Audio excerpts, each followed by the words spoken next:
émission Escapade. C'est avec même plaisir là que nous recevons encore matin pour que nous soyons capables de passer du temps ça dans la présence de Dieu. Jeudi, on a réalisé Escapade nous autour du thème marcher sans se lasser. Marcher sans ne pas fatiguer, continuer à avancer avec bon Dieu. Et le texte qui va servir de point d'appui à réflexion, ça nous joignit dans le premier livre des rois, le chapitre 19 et les versets 1 à 8. Akab rapporta à Jézabel tout ce qu'avait fait Élie et comment il avait tué par l'épée tous les prophètes.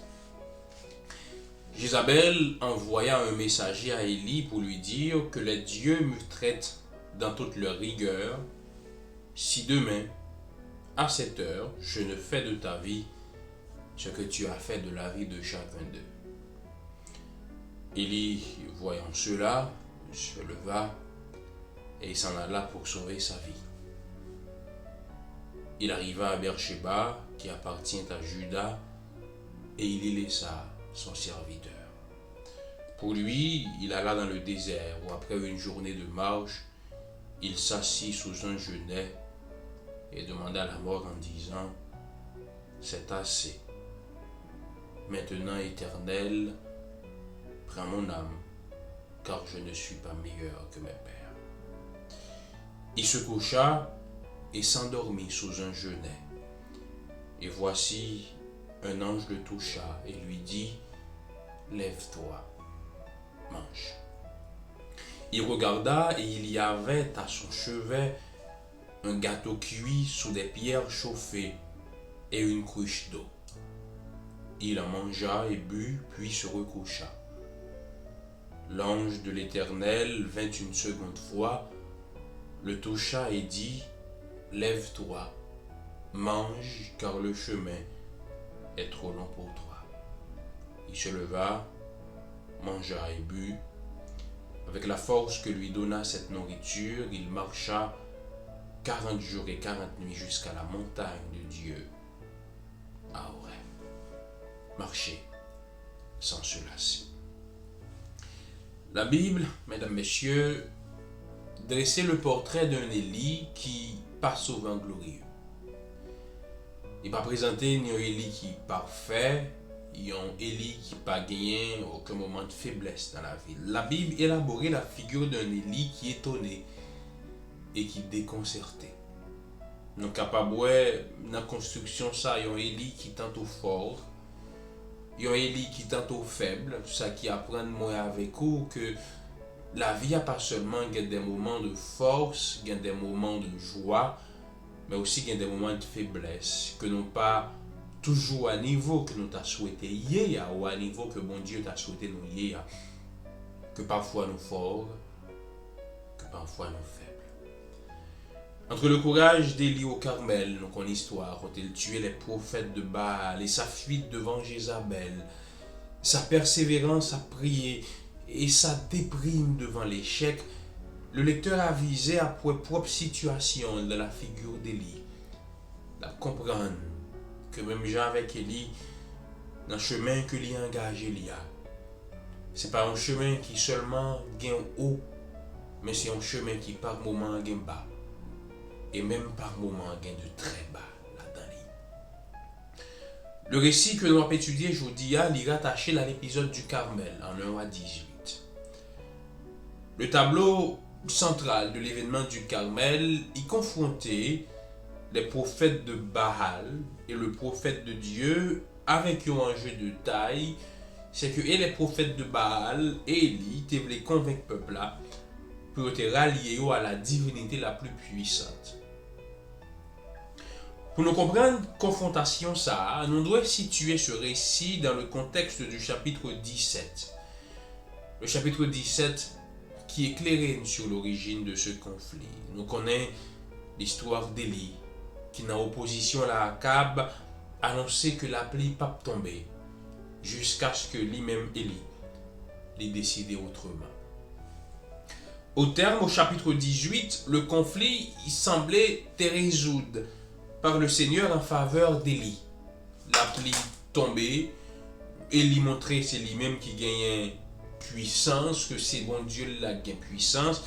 Et c'est alors que pral gagne un rebondissement qui fait dans tout ce récit qui va le conduire jusqu'à l'épisode du Carmel. Au chapitre 19, versets 1 et 2, la Bible dit que Jézabel menaçait Élie de mort. Parce que Élie était tué les prophètes de Baal, c'était les prophètes de Jézabel. Et Jézabel a une volonté de vengeance, menacée pour le tuer Élie. Le texte nous dit que Akab rapportait à Jézabel tout ce que avait fait Élie et comment il avait tué par l'épée tous les prophètes. Et Jézabel envoya un messager dire à Élie que les dieux me traitent dans toute leur rigueur si demain à cette heure je ne fais de ta vie ce que tu as fait de la vie de chacun d'eux. J'avais dit, Jézabel dit Élie, demain la mourir. Mais ce qui est le plus intéressant dans le texte, c'est la réaction d'Élie. Au chapitre 17, nous comprenons Élie n'a un rapport de toute puissance. La pluie pas tomber jusqu'à ce que m'padil. Élie, ce tout-puissant qui massacrait 850 hommes, courit devant une femme. Quelle ironie. C'est intéressant pour nous comprendre le fait que Élie courait devant une femme parce qu'à l'époque, la femme, et c'est pas moraliser, on a moralisé ça, on peut dire, il y a pas de trop de considération dans la société. Élie, le puissant, courir devant une femme et courir pour le sauver la ville. Quelle ironie. Depuis le début, nous, Élie, a une logique religieuse qui centrée sur propre tête. La pluie pas tomber, si c'est pas moi-même qui dis. Moi, c'est seul prophète l'Éternel qui était, que mon connaît, que moi c'est le serviteur de Dieu. C'est autant de déclarations qui levaient le voile sur un moi envahissant de la personne d'Élie. Et pour couronner le tout, Élie pensait qu'il est capable de sauver la ville. C'est la première chose que j'ai envie de vous dire aujourd'hui, c'est que dans le service de Dieu, dans la vie en général, c'est pour nous toujours éviter, pour ne pas arriver dans cette situation, Élie, excusez-moi, pour ne pas vivre un moi qui est trop envahissant. Pour ce n'est pas peut-être nous que nous voulons mettre en avant tout le temps. Pour nous comprendre que la vie n'a pas tourné autour de nous, et en plus que nous pas seulement qu'à servir l'Éternel. Très vite, à travers l'expérience d'Élie, nous pourrons constater que l'homme n'a pas de pouvoir pour sauver la ville. Élie courit pour sauver la ville, mais qui côté Élie allait? Élie allait dans le désert là. Qui est incohérence? Je ne peux pas prendre moyen si me dit nous que pas gain la vie dans le désert. Dans le désert, il y a plus de possibilités pour Élie mourir que possibilité pour Élie sauver la ville. D'ailleurs, le désert n'a jamais été dans la Bible et même aujourd'hui n'a jamais été un lieu de vie. Souvent, nous prenons des chemins, nous marchons dans des routes, avec la ferme intention pour nous bailler la vie dans l'autre tournant, pour nous changer la vie, nous, mais au final, nous placer tête nous sur le chemin de l'échec. Ni moi-même, ni vous-même, une décision que nous te prenons, que nous te pensé, décision ça a changé la vie, nous en bien. Mais malheureusement, décision ça a changé la vie, mais c'est en mal de changer la vie. Et le sage l'a tellement bien compris que l'y écrit. Telle voie paraît droite à un homme, mais son issue, c'est la voie de la mort. C'est humiliant, bien aimé, que le puissant Élie retrouvait le dépossédé de ses moyens. Élie allait dans le désert là, et il chita en bas au petit pied bois. Le tout-puissant Élie, qui était fermé la porte du ciel, il est le dernier des serviteurs de Dieu, qui a massacré 850 hommes, pour aller joindre refuge en bas au petit pied bois. Nous disons tout à l'heure, aller dans le désert là pour Élie, c'est pas plus bon chemin que tu es capable de prendre pour sauver la ville, mais le désert c'était salutaire pour Élie. Parce que c'est dans le désert que Élie t'apprend que finalement en lui-même pas de gagner ni bien, ni lumière, ni force. C'est pas en l'évangile de résignation m'a prêché, mais parfois il est important pour que nous fassions route désert là. Parce que c'est désert là qui apprend nous qui est. C'est désert là qui apprend nous qu'au final, tout ça que nous t'ai gagné, que t'es fait frapper l'estomac, nous, c'était seulement la grâce de Dieu. On doit passer par l'expérience du désert pour que nous arrivions à nous compte au final que sans mon Dieu, nous n'avons rien. Élie a appris la leçon à ses dépens et alors il s'est écrié: c'est assez maintenant, Éternel, prends mon âme, car je ne suis pas meilleur que mes pères. Élie, qui était le dernier des serviteurs de Dieu, le mec le fidèle, dans le désert, il a appris que toute ça t'a joué, c'est les résultats de la grâce de Dieu. Excusez-moi. Le récit montre-nous Élie, qui tirait un certain confort dans le désert. Regardons sa progression. Dans un premier temps, Élie chita en bas au pied bois. Après, il priait, il couchait, il dormit.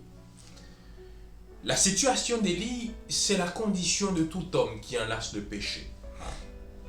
Nous faisons premier erreur, nous dit ça pas, hein? Nous sommes capables de relever nous, mais au fur et à mesure, nous avons enfoncé nous. Et nous venons sentir nous décider, nous dépasser de situations que nous avons là.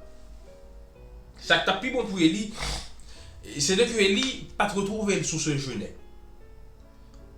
Même genre, le mieux pour moi avec nous, c'est éviter de placer sur le chemin de la tentation.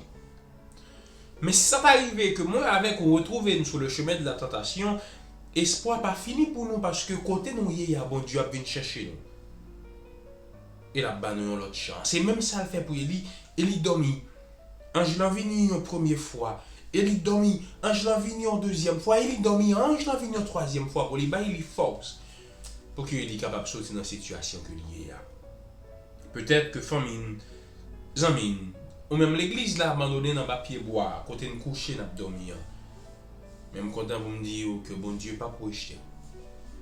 Et même Jean t'ai fait pour Élie, la vie jouer dans tout. Frères, sœurs, amis, cap côté.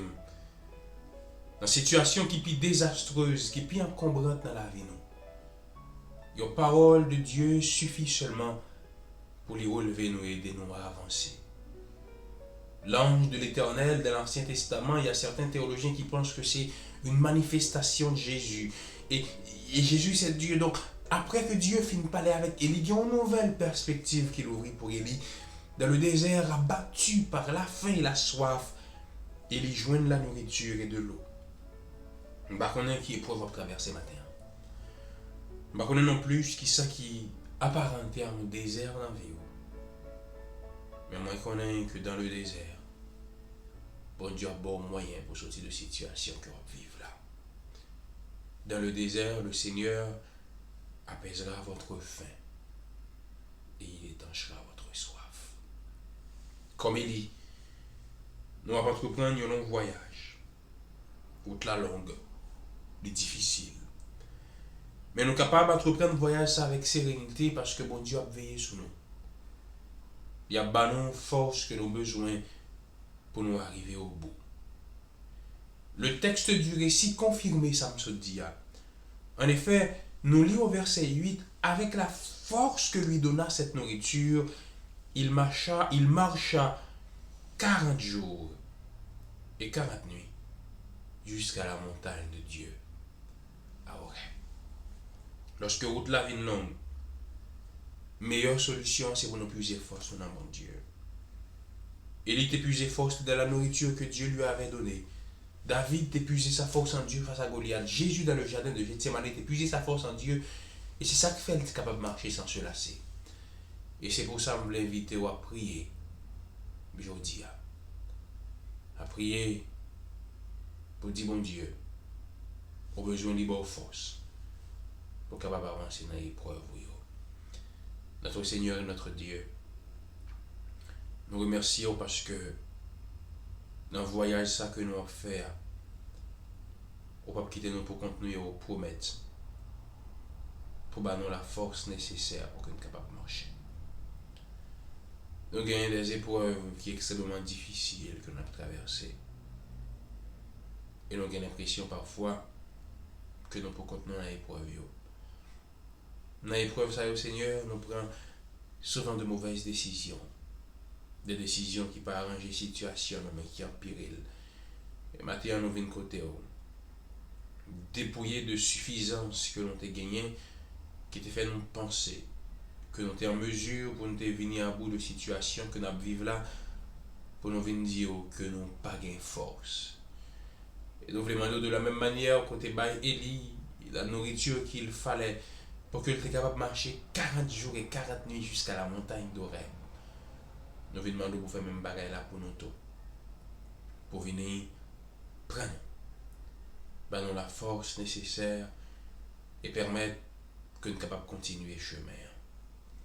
Visiter nos épreuves, assurer de présence, conduire nous pour nous capables de marcher sans nous arrêter dans la route.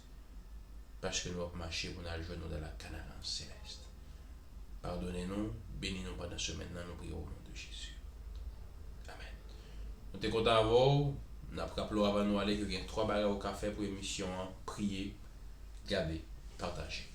Pour je arrivé une genou, c'était moi-même, Jeffrey Geraldari, qui était présent au lit et d'une leçon d'ultio qui a assuré production ensemble nous dit bonne semaine, que le Seigneur est capable de bénir.